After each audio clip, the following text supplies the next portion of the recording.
Hello, in this tutorial we will show you how to configure your company information.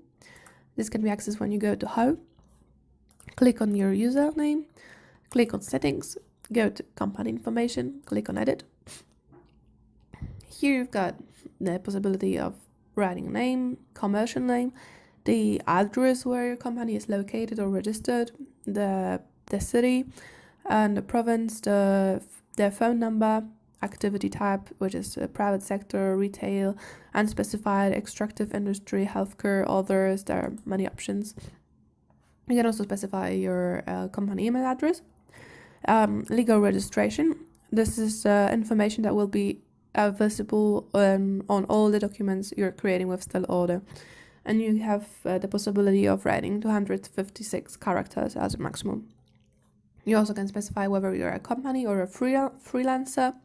Write your identification number, zip, postal code, all that information, number of employees. You can specify the number or not define if you don't wanna select it, and the website. Next we go to location settings. You can specify the language you want to use in the software. It's English here in this case.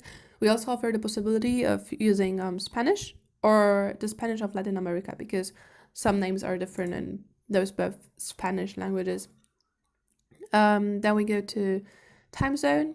I selected Dublin because I selected a country of an employee as an island, but you can select any country you want to.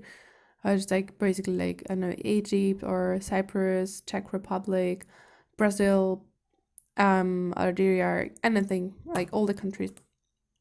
Also the start date of the fiscal year, number of decimals that will be visible on your invoices. That could be 0, could be 1, so there will be comma and 1 number. I selected 2. The currency, which is euro, could be US dollar, British pound, and all the different types of peso from Latin America. Basically all the currencies that are available. And the currency representation, so we select symbol, so we'll have a euro here. And the fiscal year, when the fiscal year starts, so it's selected as January, but also you can select any other amount like August or other. And the symbol separator, is it a comma or is it a dot? So it also depends on the country you're from. And finally, you can select the company logo. So this will be like a representation of your company, and also the logo will be later visible on the documents you're creating. So that's all. Thank you. We click on Save, and all the company information is now specified. Thank you for watching our video, and we encourage you to watch the next ones.